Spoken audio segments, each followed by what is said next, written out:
Welcome to the Black Belt Barber podcast, the first and only podcast for barbers and professional of the beauty industry. And today we're gonna talk about credit repair. I have a good friend of mine here. I know him since 2010. He's a specialist and an expert. We're gonna have a class here about credit repair.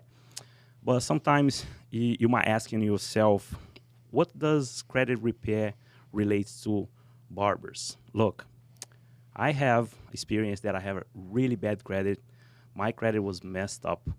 And since I am in this trade, I know many people that have their credit like low score, but also they don't know what to do to increase their score and what to do to fix their credit. So I have here my boy Bruce Politano. I know him since 2010 again, and I saw him grow. I saw him when he started his career. I saw him grow as a professional, as a person. And Bruce, um start introducing yourself, who you are. I want to know, and I want to everybody that is watching or listening to us, who you are, where you coming from. Also, I want to know about the challenge times that you've been through here in the states. Yep. Thank you for having me, Chico. I love this. I love Invictus. I love you and Leisha and everything that you guys have done. Super proud of you as well, because just like you've seen me grow, I've seen you grow too. So from, cutting my hair while you're renting that little place next to the mattress store to now having your own, barbershop, your own studio, this is awesome. So I'm very proud of you as well. My name is Bruce, like I said, like you said. I've been in the finance industry, specifically the credit repair industry, since around 2012. And this is an industry that I love, just like the barbers that are listening to this love the barbershop and the beauty industry. Credit is my industry, and that's what I'm super passionate about. And when it comes to credit, it doesn't matter whether you are just a regular, Joe with a 9 to 5 job, or an entrepreneur, a barbershop owner, or somebody that's simply renting a chair somewhere. Credit can only help you.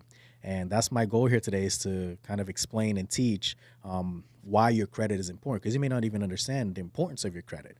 So I want to be able to teach everyone the importance of credit, and not only the importance of credit, but how to properly utilize your credit to advance in life. So before we start, guys, today will be a excellent class here. So we're gonna understand about credit, how to fix, and all that. But Bruce, since I know you for a long time, just tell me when you came back from Brazil. Remember, you had some. You worked in different industries. Different. I remember you were doing like pool cleaning and stuff. Tell me about that and the accident you had. Yeah. So when I came back I grew up here. I came to the U.S. in 1998 when I was only 8 years old. And in 2008, once I was 18, I decided to go back to Brazil to kind of live there a little bit. I hadn't lived there since I was 8 years old, so I didn't know what it was like being an adult in Brazil. So I went to Brazil, lived there for 4 years, and I was like, I do not want to stay here. I need to go back home, which is Florida. So in 2012, I came back and started my pool cleaning business. When I came back, I'd always known I didn't want to work for anyone. How was your own credit back then? Say that again? How was your own credit score back then? Non-existent. I just didn't have one, because again, when I was 18, I wasn't even living here anymore. So when I came back at the age of 22, my credit was zero. Like I had no credit at all. So, I decided that I wanted to start my own business. I had a lot of friends that were in the pool cleaning business, so I got some help there. And then I started my own pool cleaning company. And a short while after that, I had an accident. I had a car accident that messed up my back. And because of that, I wasn't able to do the labor that it required anymore to clean pools. I remember when you going cut your hair and you were like walking crooked. Yeah, so that was a few years after that. I had a really bad motorcycle accident. I was being stupid on the highway, and short story, got in a bad car motorcycle accident. Was in a hospital for 11 days. By the grace of God, I made it through with just some broken ribs and a collarbone. and a lot of road rash. But other than that, I mean, no surgeries, no, nothing that was going to be forever lasting on my body. So I was very blessed. But you blessed me too. I You went helped there me to out. visit you. Remember? Oh, you Yeah, don't remember because I don't remember. you were knocked Too out much by morphine. too much. But I'm glad you're here today. And today, I think this is special because many young barbers, young people that they don't know much about how to fix their credit, Mhm. how to increase their score. Yeah. They don't know how to even start a Yeah. credit. And my question for you is, why? That's a more personal question. hmm Why did you start working with credit report?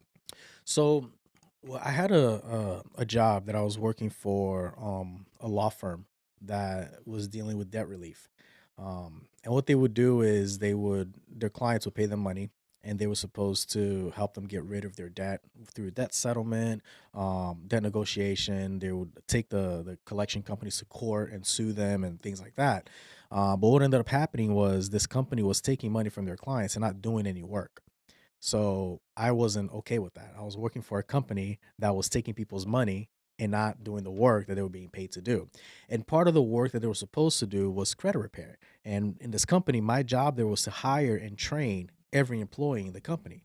So it got to a point where I couldn't sleep at night. I couldn't go to bed knowing that I was hiring and training people to take other people's money so that the company wouldn't do any work. So I quit. I was like, I don't want to do this anymore. I know they're not doing right by their customers. So I'm going to do this myself the right way. And that's how I started my credit repair company because I wanted to make sure that if people were paying me, the work was getting done. I think that's one of the reasons so successful. Yeah. You have to get a license or anything like that. No, depending on the state that you're in, you just have to get a bond, a surety bond, which is almost like an insurance. But online, Yeah, you go online. It's like your insurance company, whoever you have your auto insurance for, like they can help you get a surety bond. So that's all you need here in the state of Florida. but I think when you get be an expert is really when you put your hands on, right? Yeah, yeah. When you start doing it yourself. Bruce, what is credit score and why is so important? Yep. So your credit score is a 3-digit number that you have that tells you how credit worthy you are, which means how much can I trust you with lending you money. Your credit score can be as low as a 300 and as high as an 850. So the highest your credit score can be is an 850. That's like your perfect credit. A 300 is the lowest credit score that you can have, meaning, yeah, I mean, a 300 is worse than a 0 because that means that you're just really bad with credit, right? And the reason why it's so important is, let's say I say, Chico, can I borrow $10? And then you may say, sure, right? And then a year goes by and I don't pay you back. And then I go to somebody else, to your wife, and I say, hey, Leisha, can I borrow $10? And she's like, I thought you borrowed $10 before from my husband. You never paid him back. No, I'm not going to let you borrow $10. So that's where your credit score is determining. The higher your credit score is, the more likely you are to pay because you're responsible with borrowing money and paying it back. The lower your credit score is, the worse you are at paying. That means that you borrow money and you don't pay anyone back. So that's why it's so important. If you're going to want to finance equipment for your barbershop, if you want to buy equipment for your barbershop and tools and things like that, and you don't have the cash, because I know this stuff can be expensive, right? Think about, if I want to be a barber today and I have no scissors, no clippers, nothing, how much money do I need? How much cash do I need? To start? To start. For all my equipment. If I want to go and cut somebody, say I want to Let's rent a say- chair at a barbershop, but I need all my own equipment. Let's say about $600. About $600. It depends on the quality of your shears because you Yeah, can so- get like shears from $30, but you can get shears for But let's say- $2,000. Yeah. But let's say A midterm. average $400 to $600 in tools Yeah. to start. Not a lot of people have $600 laying around. A lot of people don't have $600 laying around. Do you know how easy it is to get a credit card with a $600 limit? Very easy, depending on your credit score. If you have a good credit score, I can instantly go online right now to Capital One or Bank of America or Chase and instantly get approved for a credit card with a $1,000 limit if I have a good credit score. Now I can finance my equipment. I can buy all my equipment with my credit card with no money out of pocket. I can cut hair for a week and now I can pay all that back, right? So the importance of credit is it's always available to you, right? You may need to upgrade your equipment and you might not have the cash laying around to do that. So with credit, that's possible. Wow. What once in my life I had no history Mhm. credit, and then I had a bad history. Mhm. What do you say about that? No history is better than bad history, Yes. right? Because, I had a bad history and that's the before. problem, right? A lot of people, they start with no history, and then they get history, and then they instantly turn that history into bad history because they don't know how to That's what properly happened with me. manage their credit, right? And that's what's so important. It's learning how to manage your credit, and I can tell you how to do that. The best way to manage your credit is you always want to start with your own credit card. That's the easiest way to start credit. You can start with a secured credit card, which means you go online or you go to a bank and you give the bank $300, and they will give you a credit card with a $300 Mhm. limit back. So you're almost prepaying for that card, but it's a credit card. And after 6 months to a year of you properly using that card and paying it back on time, and you use the card and you pay it back on time, the bank will give you your money back. And now you have your own unsecured credit card. And once you have your first unsecured credit card and you use it well and you pay it back well, 6 months later, you can apply for another one. And 6 months after that, you can apply for another one. Oh, that's where I messed up because once I got the first security credit card, Mm-hmm. I think I put it down like $500, Mm-hmm. and I never paid them back. Yeah. That's where it comes with the bad Yeah. history. And then if you get the card, whether secured or unsecured, secured is where you give the money to the bank and then they give you the card. That's a Uh-huh. secured credit card. An unsecured credit card is where you apply for the card with no money down, the bank still gives you a credit card. They trust you. It doesn't matter if it's secured or unsecured. You have to pay, you have to use a card and you have to pay back on time. If you don't pay it back on time, then your credit history starts being bad.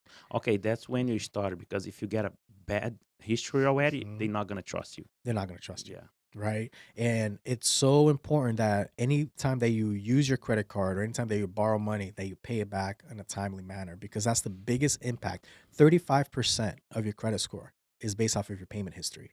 So the biggest chunk of your credit score, which is 35%, it comes from payment history. It's not only how much you borrow, it's how do you pay it back. It's so. I have one question about that.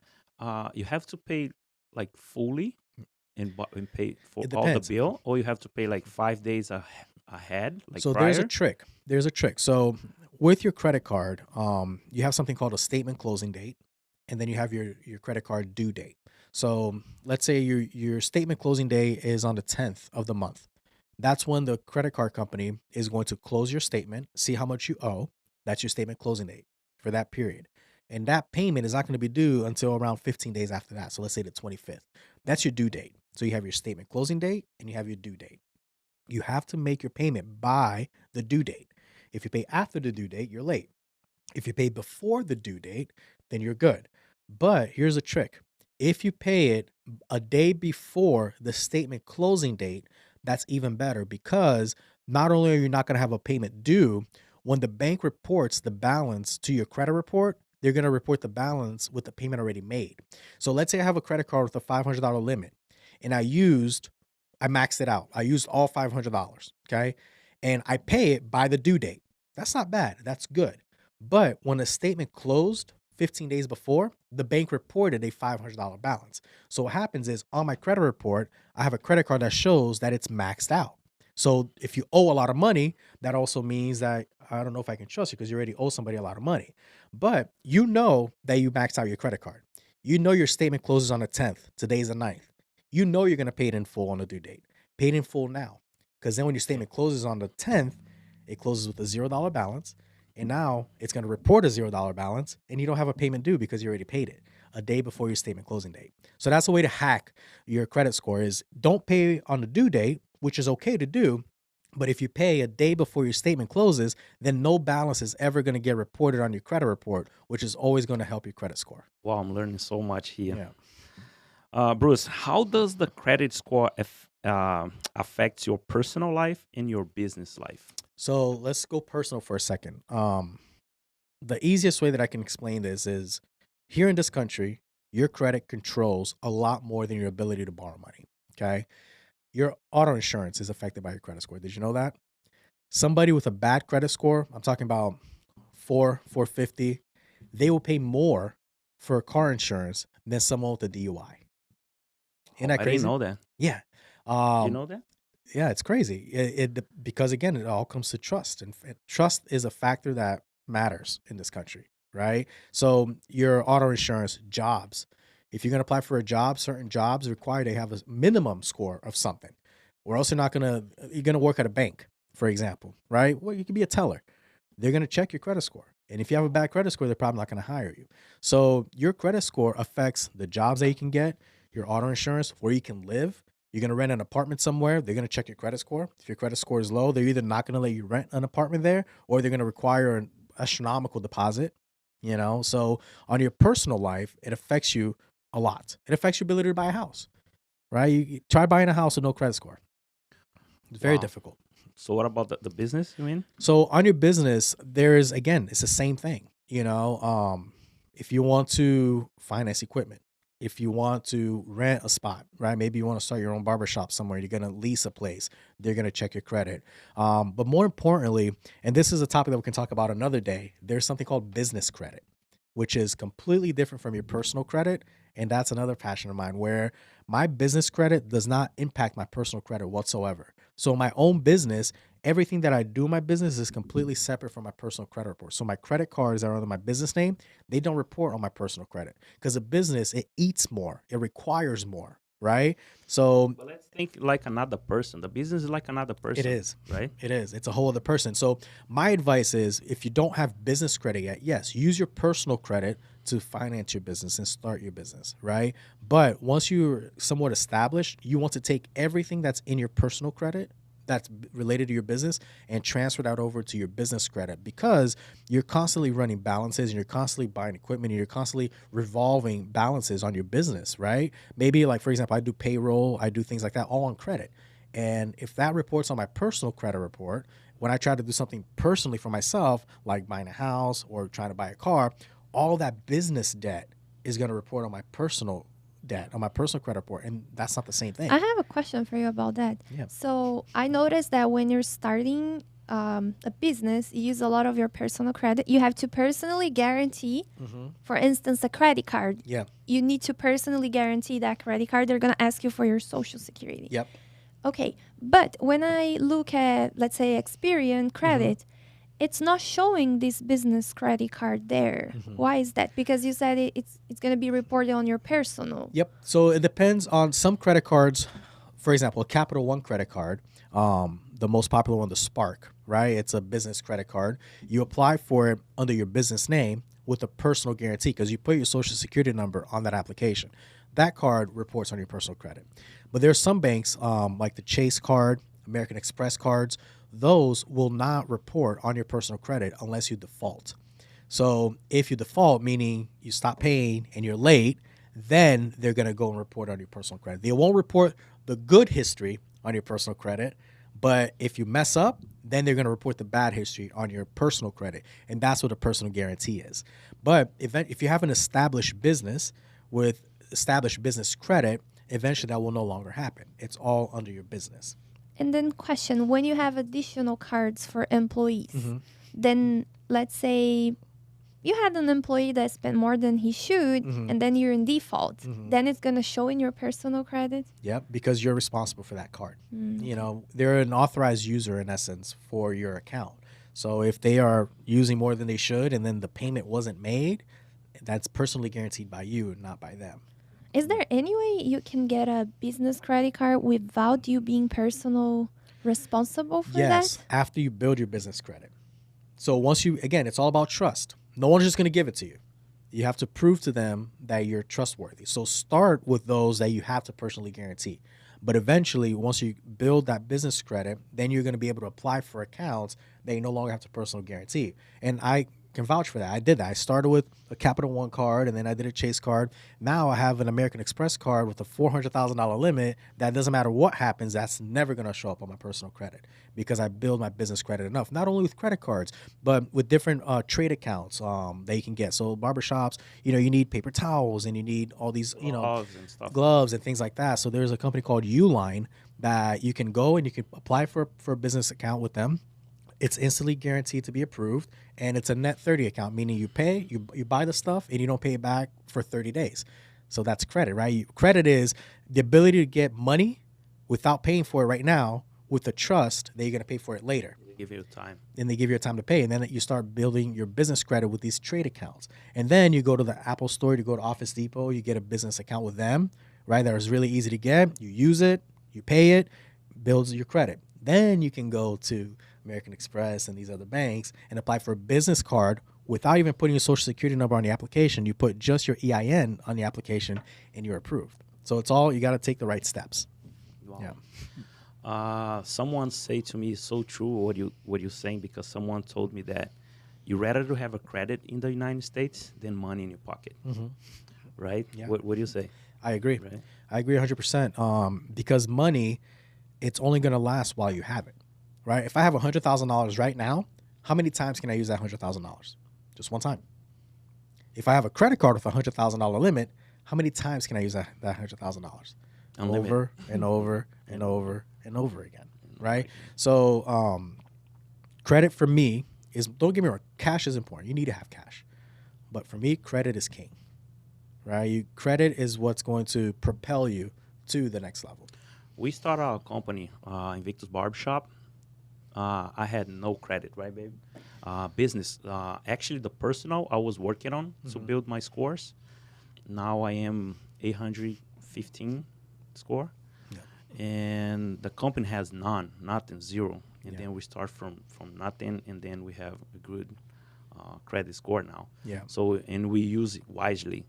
My wife, she's the one that takes care of all the credit cards, so she's teaching me. I'm You're learning. Smart man. Yeah, she took all my credit cards. Yeah. I don't let him have the credit cards, otherwise he will spend the money. Yeah, exactly. So I took it like, no, you can't have a credit card, because sometimes people think, oh, I have $1,000 limit, meaning I have $1,000 to spend. And that's not true, because you got to pay it. That's how people get in trouble, right? Exactly. Credit card is not free money. It's not. And that's how you can get, it's troubling because it's dangerous. That's how you get in debt. You blink and you're like, holy crap, I maxed out all my credit cards. I'm $8,000 in debt. And now you're a hamster on a spinning wheel, because all you're doing is making the minimum payments every month, because that's all you could afford. And that $8,000 is forever $8,000, because $35 a month, which is your minimum payment, and then they tack on the interest, you're really only paying like $10 to $15 off the principal, and you're stuck. And then life happens, something else happen in your life, and then it builds out like a snowball of problems. Yep, and then you stop paying. Yeah. And then you default. So for any barbers that are listening to me right now, they should have a wife like mine. She's really good with or like mine. No, they should learn how to use how to manage their credit. Yeah. Because I notice barber shops, a lot of them are like cash business, where they don't like to accept credit cards because they don't want to have to pay the fees, or they don't want to report to RS what they're really making. Yeah. Or they hide their tips and they don't report. And that's bad, because for a while you feel like you're gaining something. Like, okay, I'll pay less taxes. I don't have to pay that huge tax. But then sometime in their life, they decide they want to buy a house, or they want to start a business, and they need a credit. They need a loan. And then they can get it because they cannot prove how much they're making. So it's not smart. Yeah. And credit takes so long to build. It's not something overnight in 3 months you're building credit. Yeah.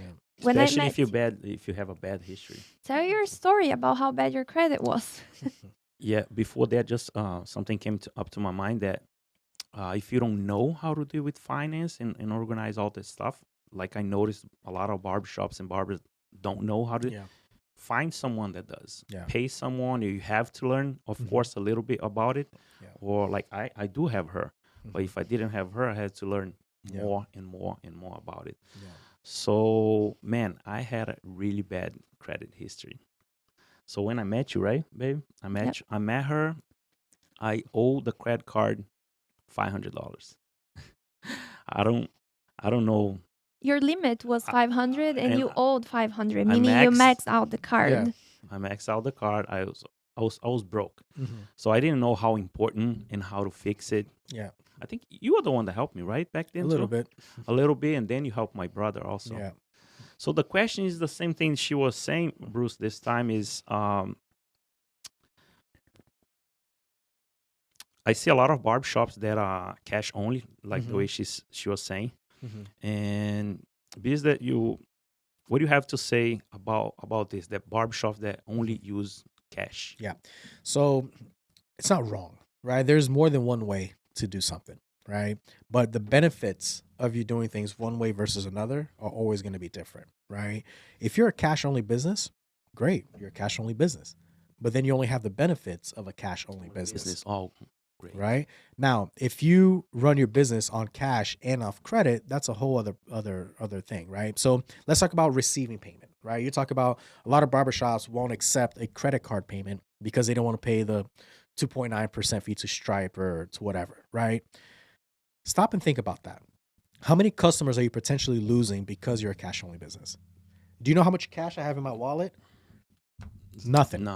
Nothing. But how many credit cards? I walk around with at least 1, 2, 3, 4 credit cards in my wallet, right? I don't go anywhere without my credit cards. Cash, it's 2022, right? You're not going to have that benefit of that customer that walk in without cash. Oh, but I have an ATM in my barbershop. Now you're making your customer pay for the fee that you don't want to pay. And also that there's a misunderstood in that too, because if you think about it, if you have a Prime account with Amazon, right? Yeah. It's just one click and you buy it, and you buy more. Yeah. And when a customer goes to the barbershop or any store, yeah, they more apt to spend more money because they don't know, they're not seeing actually the money in their hands and just clicking and clicking. Yep. It's a lot easier for you to swipe or tap than for you to take cash.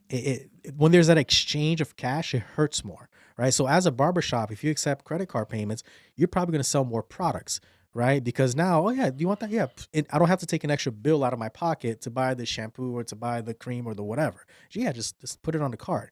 And it's very, in my opinion, it's very irresponsible for a business owner to make your customer pay for your business expense, right? Your Stripe fee or your merchant fee, that's a business expense. That's something that you're going to write off on your taxes, right? You're so worried about, oh, I only want to take cash because I don't want to have to pay so much money. All those fees that you're paying, that's money that you're saving on your taxes. So you're not losing it. It's not like you're losing 2.9% from the Stripe fee. You're gaining that back on your taxes that's going to come off of your income. And you're getting more customers to pay. You're selling more products. It's a win-win for your business to accept credit. That's what they say, cost of doing business. Yeah. There's no way in 2022 that we're not accepting credit cards. Yeah. It doesn't make any sense. It's not very convenient anymore. Yeah. I noticed something 2 years ago. Before the pandemic, I was in New York. And some restaurants are not accepting cash anymore. You can only pay with card. I wanted to pay cash, and they said, no cash. Yeah. Only card.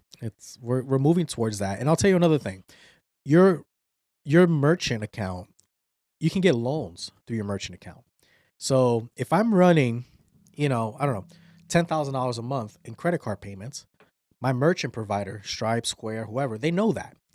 And whenever you need a loan, let's say you need a $2,000, $3,000 loan for whatever, for an emergency, you can take a loan from your merchant account and they'll just take the payments a little bit off of every payment they collect. It happened to us. It happened to us, yeah. After a few years we used to use Square before. Yeah. And they started offering loans with like pre-approved. Yep. One click and the money is in your account. Yep. It's not the best interest rate, but if it's a money that you need right away and for an emergency. Exactly. It helps grow your business. Yeah. It's good for you to have and not need. I'd rather have it there and not ever need it than need it and not have it. True. Right? Yeah. We used that like a few times, right? The Square.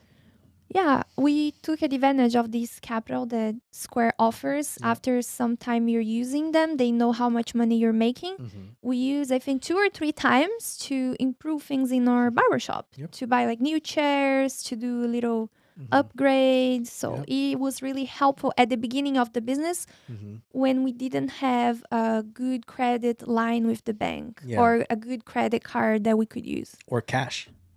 Yeah. So it was really helpful. Absolutely. It always is. And that's the importance as a business to accept credit, is your business is only going to grow from that. If you have that mentality, you have a small mentality where 2.9%, like you don't want to take credit because of 2.9%, do the math on that. That's like, no, that's nothing. It's nothing. It's only a few cents per transaction. And it's worth because clients are spending more. Exactly. And they're giving more tips also for your barbers, for your team.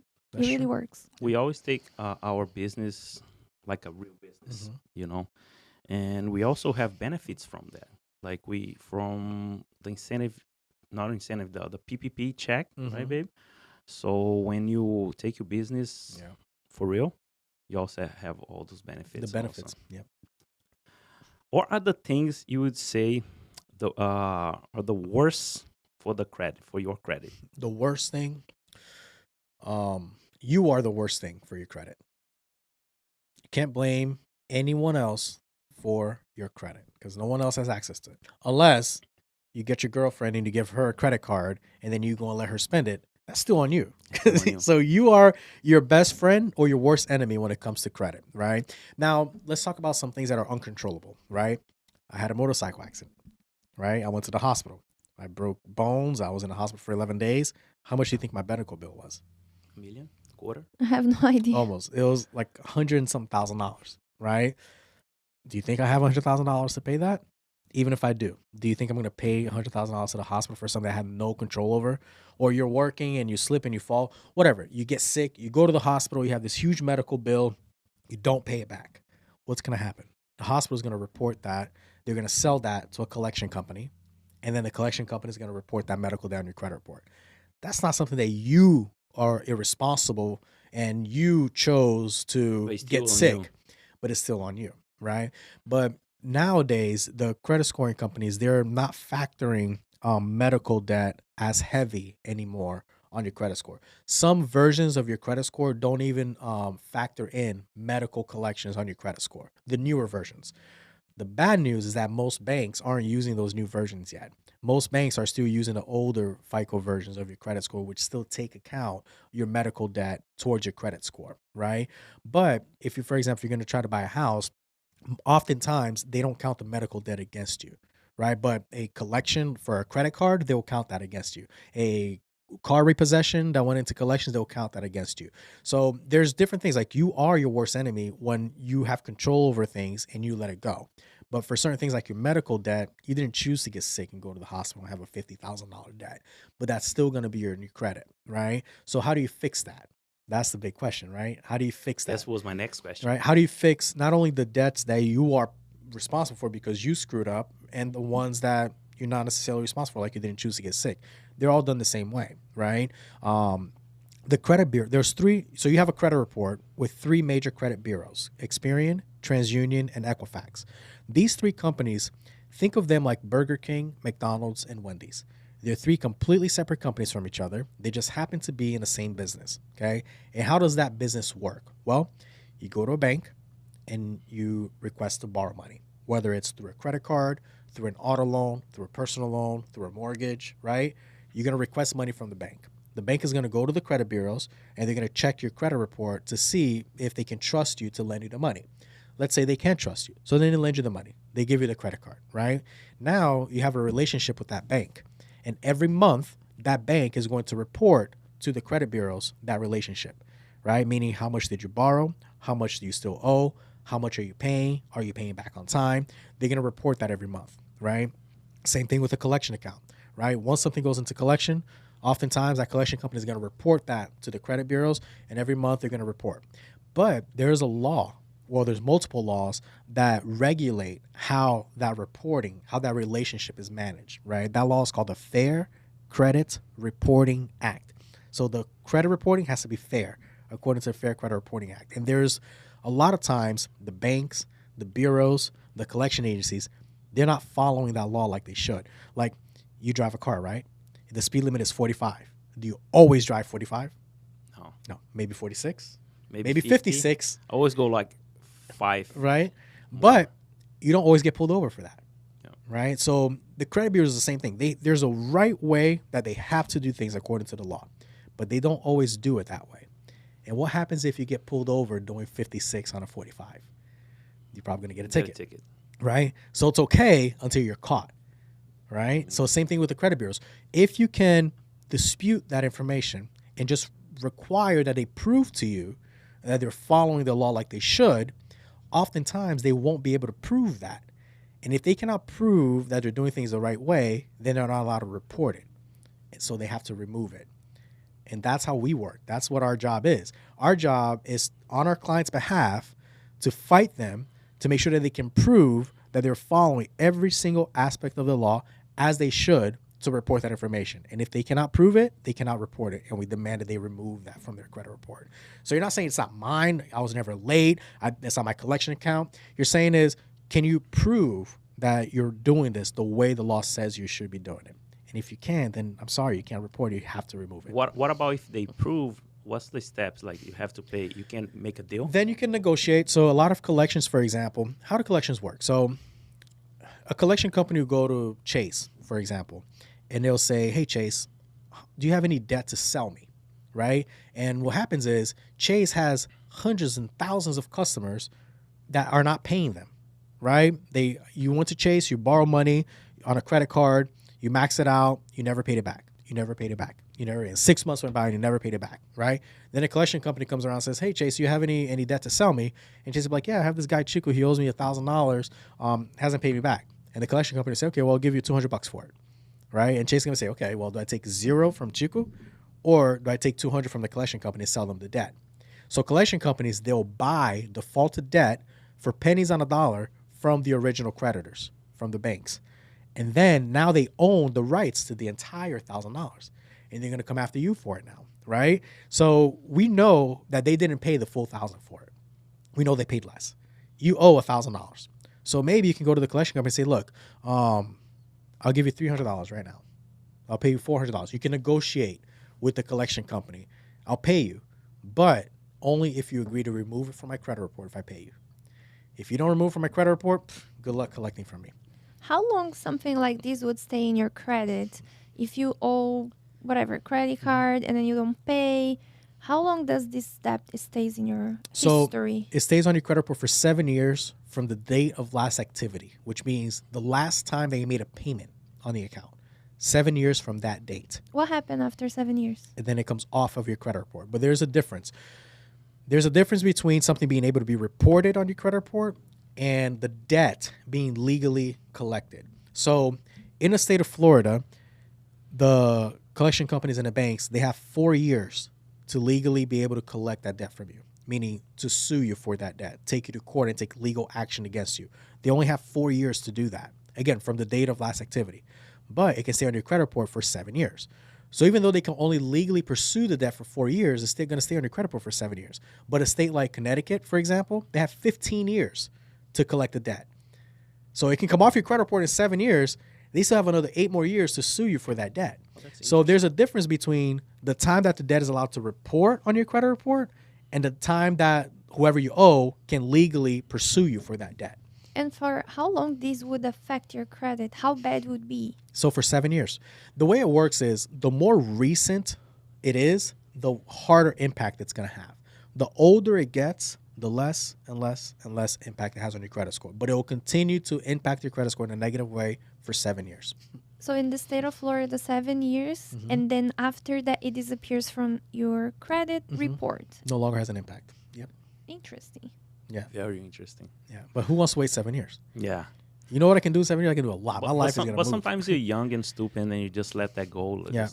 Sometimes people don't think how important credit is in their life because they think I don't plan to buy a house. I don't plan nothing. So nobody whatever. cares until they care. And they don't know about the benefits. We get the rewards. We redeem, right? Yeah. Yeah. So he means the rewards on the credit card. That if you use wisely, we have free money. Yep. Always. That's my motto is I don't remember the last time I used my debit card. Because you know how much money I get back from using my debit card? Nothing. 0. I have over 2 million points on my American Express account. I can travel the world first class to wherever I want and take my entire family of 4 with me for free. Only because I chose to use my credit card instead of my debit card. Anywhere I go, if you take credit, I'm paying with credit. It's also safer in case, let's say, you have to open a dispute, right? Because the money, it's not being withdrawn from your account right away. So you have time. And then you see the statement and you say, hey, this is something wrong here. And then you call the credit card company. It's also safer. It's safer and you get the rewards. Right? A lot of credit cards have the cash back, right? 1%, 2% cash back. That's free money. Exactly. That's free money for you to travel or you can do whatever you want. Whatever you want. That's why I started using credit card. But I don't recommend for people that have no control. If you're not organized with your finances, Yeah. don't use credit cards I use until my you credit learn. card like a debit card. So if I leave here, I got to get gas. I'm going to stop at the gas station. I'm going to put gas in my car. Probably going to pay $200 to fill up my tank, right? Because gas prices are crazy right now. But as soon as I leave the gas station, before I leave, I go on my app and I pay that. That's how I do it. I treat it like, because if I don't have money for it, then I'm not going to Don't buy use it. it. Exactly. If I'm going to go to the mall and I'm going to buy my wife, a new bag, I'm going to check my checking account, make sure that I have the money in there. Then I'm going to pay for the bag with my credit card, and I'm going to pay the credit card right away. Because I've been in trouble before. I was that guy that would spend my credit card, and then the statement comes, and holy crap, I spent more than I could afford to pay. So I was that guy before, and I learned. Not once or twice. I was that guy like over and over again for years. So now I learned, no, like if I don't have the money in my account, then I don't have the money. Exactly. Yeah, because I don't know if I'm going to have the money in 30 days. Just because my credit card's not doing 30 days, what guarantees I'm going to have the money? Oh, I have the client that's supposed to pay me. What happens if they don't pay me? Right? Then So use your credit card, but treat it like a debit card. That way you can reap the benefits. Yeah, we've been doing that 3-4 years already. Yeah. So we always redeem our cards and use like flight tickets, and hotels. Bruce, the next question is, do you think using your credit card to pay your bills is a good idea to improve your credit score? Yep. Yeah, because like anything else, just because I have the credit card, if I don't use it, then it's not doing me any good. Because the way it works is if you don't use your credit card, what's going to happen is the bank is actually going to close your account. Because if Bank of America gives me a credit card with a $10,000 limit, that means that Bank of America has allocated $10,000 of their funds to me. And if I'm not using it, then they're going to take that away from me and they're going to give it to someone who is going to use it. Because how do the banks make money? Off of interest. Correct. Right? So if they're not making any money from me, then why are they going to leave that money there? So you have to use your credit card, whether it's for your personal bills, like your electric bill or your whatever you pay, your groceries, your gas, for something. Use your credit cards at least once every 3 to 6 months. Because if you have a credit card and you don't use it, the bank is either going to lower your limit or they're going to close your account for inactivity. So you have to use your credit cards if you want to not only keep them open and active, but increase and improve your credit score. I have a question for you about comparing what is best for your credit, using a credit card or financing a car or financing something. So there's a credit card is a revolving credit. So there's 4 types of credit: revolving, charge, installment, and service credit. So there's 4 types of credit. Revolving credit is the ones that has the heaviest impact on your credit score. Installment credit is like a loan. An installment credit is when you take a loan and your payment's always going to be the same. No matter what, your payment's always going to be $350 per month for a predetermined number of months, right? So you finance a car for 48 months, 60 months. Your payment is always going to be the same every single month. Credit card doesn't work that way. Credit card, you have a limit, and then based on what you use, you have a minimum payment. So if I only use $200, my minimum payment would be $35. If I use $8,000, my minimum payment might be $150. So with a credit card, it's more diverse. Your payment is not always going to be the same. It's not for a predetermined number of period of time. So your credit card is the best tool that you have to improve your credit. And then people always ask, well, how much of my credit should I use? Everybody says 30% of your credit or less. Well, here's what I'll tell you. You know what's better than 30%? 20%. You know what's better than 20%? 10%. You know what's better than 10%? 5%. What's better than 5? 2. 2. What's better than 2? 1. 1. What's better than 1? Half. Nothing.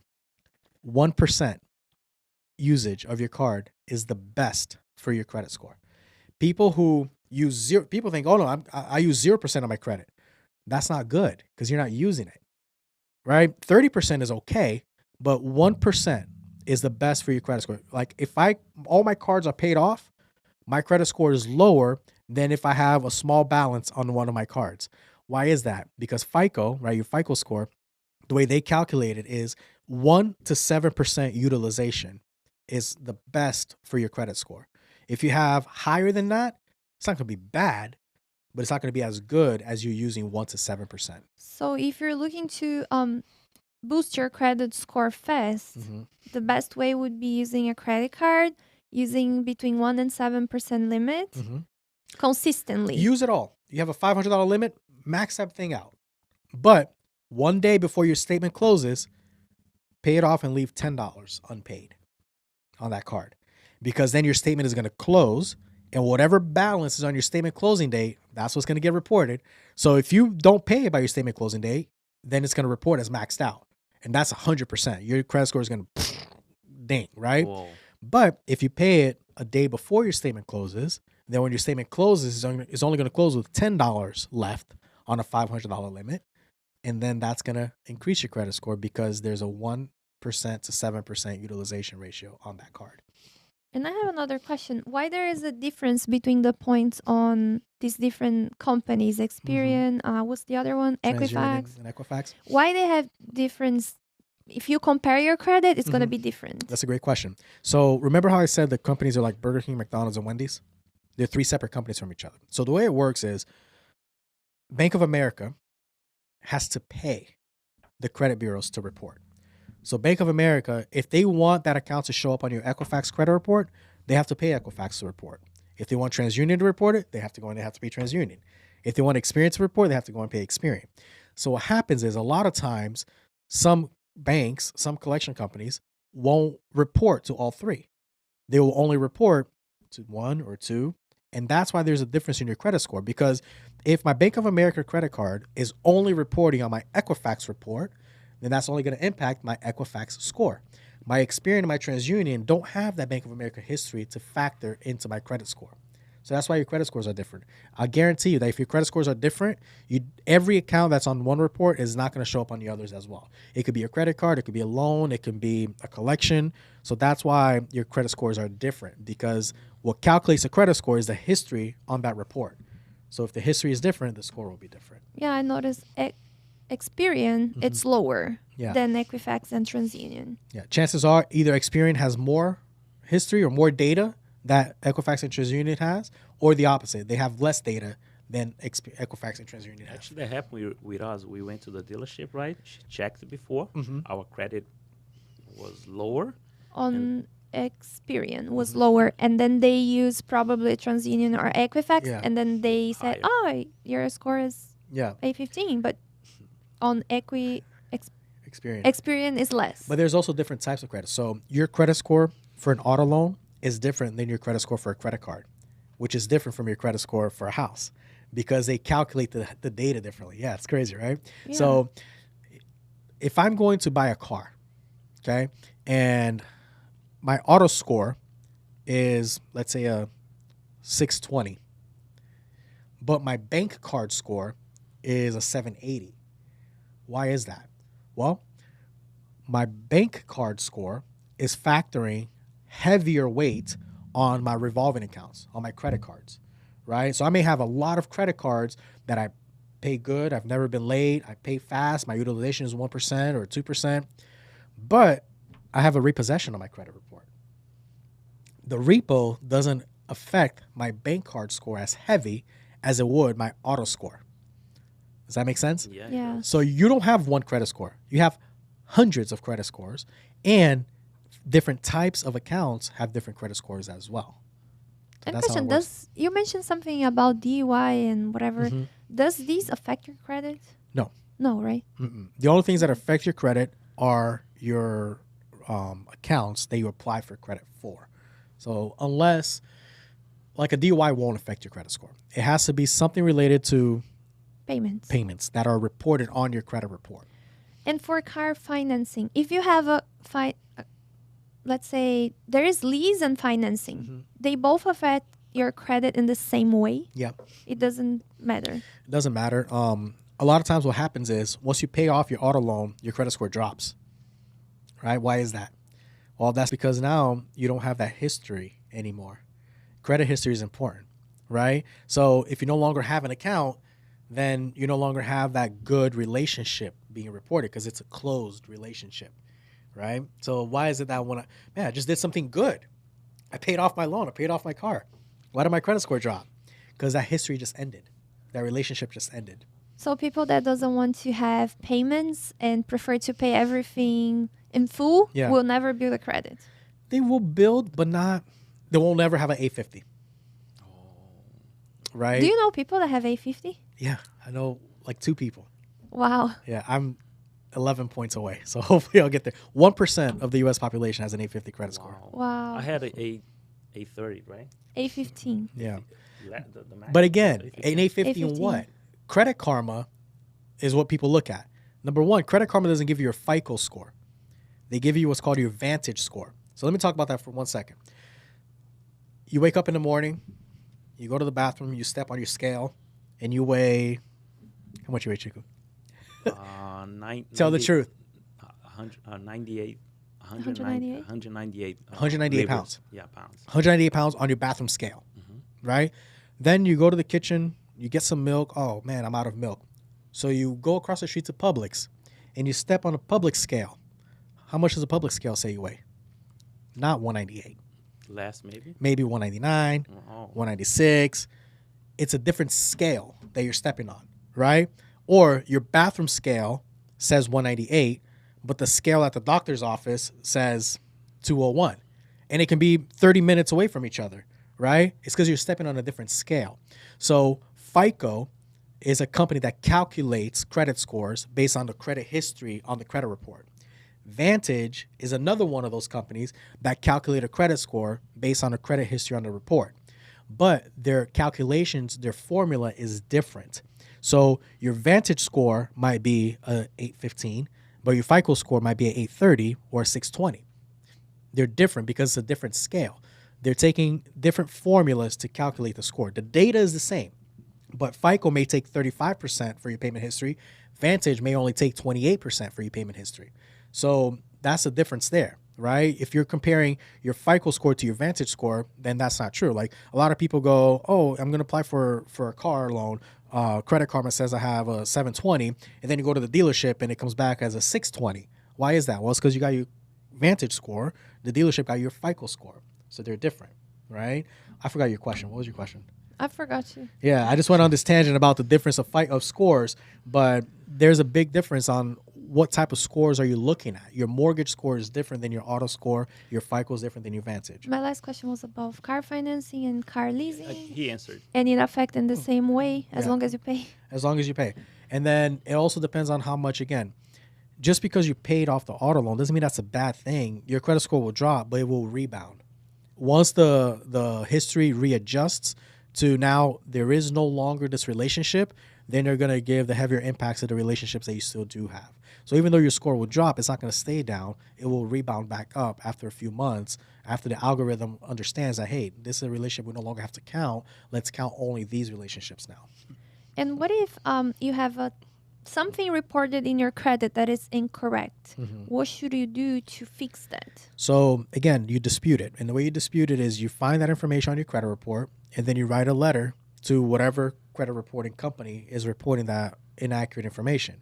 And you just say, hey, I just looked at a copy of my credit report, and I see here that you're reporting, X, Y, and Z on account ABC. This is wrong, right? I demand that you fix this or remove this from my credit report altogether. Because, again, the Fair Credit Reporting Act says that everything that's on a credit report has to be 100% accurate, verifiable, and timely. That's what the law says.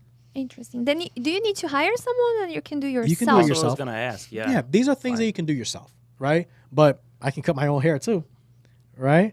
I'd rather go to Invictus Barbershop and have you guys cut my hair because you're going to do a much better job than I am, right? So just like anything else in life, you can do it yourself. But you got to ask yourself a question. Am I the best person to do this job, right? Or go ahead and try to do it yourself first. And if for any reason you don't get the results that you wanted, then maybe think about hiring a professional. And where can you check all your credit scores? There is one place you check all of them, or no? So the credit bureaus, Experian, TransUnion, Equifax, they don't have credit scores. They only have the data. Companies like FICO, Vantage, they purchase that data from the credit bureaus, put it in their formula, and give you that data back in the form of a 3-digit number that we know is your credit score. So if you want to check your credit, there's different places that you can check. You can go to annualcreditreport.com, and all you're going to get is your credit history for free from all 3 bureaus, but you're not going to get a score. If you want to get your credit score, which score do you want? Do you want your FICO score? Do you want your Vantage score? You're going to want your FICO score because the banks, no bank or lender that I know uses your Vantage score, which is what Credit Karma gives you, which is what your bank card gives you sometimes. They're probably giving your Vantage score. So if you want your FICO score, the best place to go is myfico.com. And then you pay, I think it's like $39. And you get not only your credit reports, but you also get your credit scores. You get your mortgage score, you get your auto score, you get your bank card score, you get all those scores, which is the scores that the bank or lender that you're going to go to is actually going to see. Yeah. Cool. Next question is, wow, we have an amazing class here. Yeah.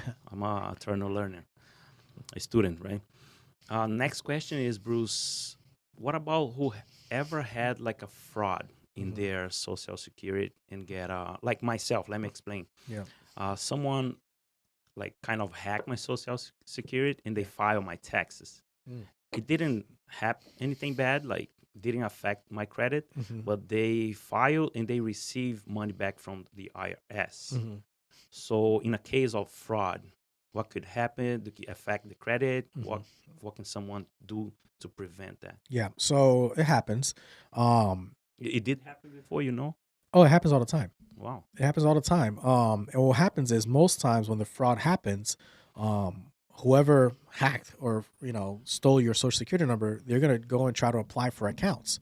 So they're going to go and they're going to say, I know your social security number, right? Let's say I came out of your wallet and I saw your social security, now I know that. So I'm going to go to Bank of America. I'm going to apply for a credit card. I'm going to put my mailing address on there. I'm going to get the card and I'm going to start using it. And that's going to be impacting your credit score. Unknowns to you, you pull your credit report one day, you see a Bank of America credit card on there.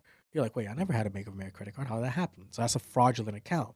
So whenever you're dealing with fraud or identity theft, because that's what it is, it's identity theft, then you have two things that you got to do. First thing you got to do is you got to file a police report. Okay? Just go to your local police station, take a copy of your credit report, and be like, this account is not mine. I'm a victim of identity theft. I want to file a police report.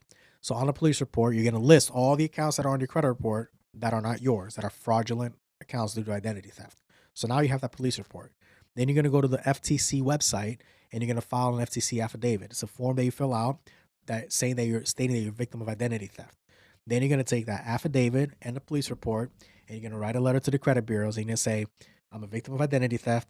The following accounts are not mine. Please see the attached police report and affidavit. And then you're going to list the accounts that are not yours. You're going to send it to the credit bureaus and they have to remove those accounts from your credit report. And if they refuse to do so, then you probably want to get a lawyer. But 9 times out of 10, they will remove those. I would rather find a professional like you, like an expert. There you go. To do it. Yeah. It's a little difficult, right, to fix if you were a victim of identity theft? It's not difficult. It's just a lot of hoops steps. that you got to jump through. Yeah, too many steps. It's hard to fix it. Because I can send a letter to the credit bureau and say, I'm a victim of identity theft, blah, blah, blah, this is not mine. But they might think you're lying. Right? Oh, they're just saying this because they don't want this on their credit report. So that's why I say, go file a police report, get the FTC affidavit, right? Because then, like, if you're filing an FTC affidavit and you're lying, then you're committing fraud, right? So if you're willing to go and file a police report and the FTC affidavit, then you're serious about this really not being yours and you really want to fix this problem because it really isn't yours. As opposed, and I'll tell you, a lot of shady credit repair companies will file fake police reports and identity theft just to get things off your credit report, but they're lying. And if they're caught, you're in trouble too because you're authorizing them to do the work. So you have to be careful. If you're going to hire a professional, make sure they are a professional, not somebody who's just saying, not mine, not mine, not mine, not mine, and, filing fake police reports and stuff on your behalf without you even knowing. And how do you prevent this from happening to you? How do you prevent identity theft? So I recommend having an active credit monitoring account. So credit monitoring is very important. So Credit Karma is a credit monitoring provider, right? Anytime that something changes on your credit, you get an update, right? Or you can log into your Credit Karma account and you can see information on there. But the thing with Credit Karma is you don't get your Experian report on Credit Karma. You only get Equifax and TransUnion, right? You also don't get your FICO score. You only get your your Vantage score. So I recommend having an active credit monitoring account that provides you with identity theft insurance, because most credit monitoring providers do, up to $1 million in identity theft protection. And they also give you an updated report every 30 days. So every 30 days, you can look at an updated copy of your credit report and see what's on there. So it's your responsibility to monitor your credit to make sure that you're not being a victim of identity, because there's no real way to prevent it. You know, I mean, shred your mail. Don't just throw it away. Be careful when you're on the phone, you know, telling people your personal information, because somebody could always be listening. So there's, you know, common sense things that you can do, but it's very important to monitor your credit, because even if you're extra careful, you may still fall a victim of it, and you won't know unless you're monitoring your credit, or you're going to apply for a car or a mortgage or something, and then you find out you're a victim of identity theft then. Whoa. Do you have additional questions? Yes. What was the worst case you had to fix it? Like a credit score thing?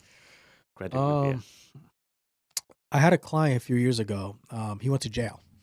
And when he got out of jail, he wanted to, you know, get back on track and whatnot. And his family members completely abused. Like, his family members pretty much stole his identity. Because he was in jail, they opened up a bunch of accounts under his name and used them and never paid for them. So that was probably the worst that I've seen. Did you fix it? Did you help him? We did as much as we could, because not everything comes off, right? Because again, if it is 100% accurate on a report, if it is 100% verifiable, meaning the bureaus can prove it, and timely, meaning it's within the 7 years, then it's not going to come off.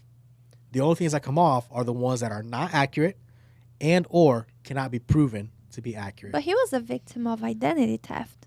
They were using his information without his consent, right? Yeah, but then he wasn't willing to file a report against his family. Yeah. And I won't dispute identity theft unless I can prove the stuff. Wow. Because if push comes to shove, he was going to say, no, I knew. And now I'm in trouble. You know, so because he wasn't willing to file the police report against his family members, because then now they can get in trouble. They know who stole his identity. You know, he wasn't going to send his family to jail now. I would. I'm like, Me too. You're going to jail now. That's so messed up. Yeah. Bruce, I have a few other questions. We'll be quick. What is the average cost for a credit repair? Most companies, you know, nationwide, they're going to charge you between $79 and $99 per month, like a monthly fee. And it depends. Some companies, you know, can get the job done within 3 to 6 months. Some companies may take a little longer. There's no way of knowing how long it takes, because everybody's credit is different and everybody's process is going to be different. You know, maybe the bureaus might, you know, just ignore you for the first few months before they actually start responding. And the credit repair companies, they don't have control over that. All they can do is, on your behalf, write these dispute letters, make sure they're being sent, but that's all they can do. They can't force the bureaus to do their job. You know, they can expect them to do it, but they can't force them to do it. You have to wait. So, anyways. you know, you look to expect around $600 or more for credit repair. We don't charge that way. We don't charge monthly fees. We only charge after we remove something from your credit report. So if we don't remove something from your credit report, you don't pay us anything. You only pay us if and when after we remove It's something easier from your than credit I was report. thinking. Say what? It's easier about like. I think it's Thank- fair the Yeah. way you're doing. Well, it's easier for you guys. It's Yeah, right? it's For me, fair it's with not, the because consumer. yeah, like when I go get a haircut, do I pay before the haircut or after the haircut? After After, right? Everything that you go to the grocery store. you pay. Do you after. stop when you walk in at the cashier? Here's $100. I'll be back with $100 worth of groceries. No, you get what you want and then you pay for it, right? So most companies, credit repair companies, won't do it that way. They'll pay, it's $99 a month, and they say it's for the work that they already did, right? So you sign up and then you pay $99 at the end of the month. So the $99 is for the month of work that you already did, which is okay, but you don't know for how long, right? So that's what I don't like about that. And my way of doing it isn't necessarily the best either, because if you have a lot of things on your credit report and for some reason I'm able to get all of them off, you're going to owe me a lot of money, right? As opposed to just $99 a month. I charge $50 for everything that we remove from your credit report. So if I remove 10 things from your credit report this month, you owe me $500, right? But we work with you. You don't have to pay me all that at once. Pay me $100 a month for the next 5 months. Or That's cool. pay me in full and I'll give you a 20% discount. But you're only paying for results, because you can pay me $99 this month and nothing comes off your credit report. Next month you pay me $99, nothing comes off. So now you're feeling like you're paying money for nothing. You know, so there's pros and cons to both. There isn't a wrong way or a right way. There's just a preferred way, right? Some people don't want to work with me because they never know what their bill is going to be, right? With $99 a month, they know they're always going to pay $99 a month. I have a question. If you apply, so there is soft increase and hard increase in your credit. Yeah. Some stay longer than others. how bad this affect your credit and what to do. Let's say you apply for a credit card and then you're denied. It's going to be as a soft inquiry. What to do about that? Because then you need a credit card. You might have to apply in another bank or something. Yeah, so soft inquiries, hard inquiries. The difference is a hard inquiry is anytime you request to borrow money. That's a hard inquiry. So if you apply for a credit card, if you apply for a loan, that's a hard inquiry. A soft inquiry will be you're going to open up an electric account with FPL or whatever. They're going to check your credit. That's a soft inquiry. You're going to get a cell phone plan. That's a soft inquiry because you're not requesting to borrow money. So anytime that you're requesting to borrow money, hard inquiry. Anytime that your credit is pulled, not for a reason of lending you money, that's a soft inquiry. Both will stay on your credit report for 2 years. Doesn't matter if it's soft or hard. Both stay on your credit report for 2 years. Soft inquiries don't impact your credit score at all. Hard inquiries do impact your credit score for 1 year. So a hard inquiry will impact your score for 12 months, and it will stay on your credit report for 24 months. But like anything else, just because it stays on your credit report for 1 year doesn't mean it's going to affect your score the same for that 1 year. It's going to affect your score more as soon as it happens, and then 2 months later it affects it less, 3 months later. By the time it gets to the 12 months where it no longer affects it, it goes losing its weight to your credit score, right? But inquiries aren't really, like, we don't focus on inquiries too much because unless you have too many of them, then there's no reason to focus on them, right? And too many of them meaning you apply for a credit card today. Next month you apply for another one. 2 weeks after that you apply for another one. Because now you're, hey, can I borrow some money? Hey, can I borrow some money? Hey, can I borrow some money? You look desperate. You look desperate. No. But you know when you go buy a car and they check your credit and then you have like 15 inquiries on your credit report?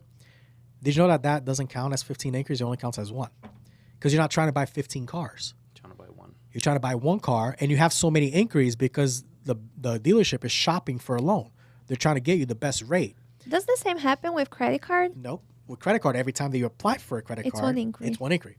So inquiries are placed on a credit report by the credit bureaus themselves. They're the one thing that is not reported to them. So anytime that Equifax receives a request of your credit report, Equifax puts that on there, on their own report, the inquiry. So Chase doesn't say, hey, put an inquiry on Chico's credit report. That's not how it works. Equifax puts the inquiry on Chico's Equifax report anytime that anyone requests a copy of Chico's credit report from them. So inquiries always happen, always, because the bureaus put that there themselves anytime that somebody requested it from them, right? So inquiries, for sure, they always happen. And with credit cards, every credit card inquiry that you have is a different credit card account that you apply for. So every time that you apply for a credit card, you say, hey, can I borrow some money? Right? With auto loans, it's not like that. You went to the dealership, you try to buy one car. And then within the 30-day period, all auto loan inquiries will only count as one. Only that first one will hurt you. Okay. Oh, interesting. I didn't know that. Same thing for mortgages. What if you have IT number and not social security?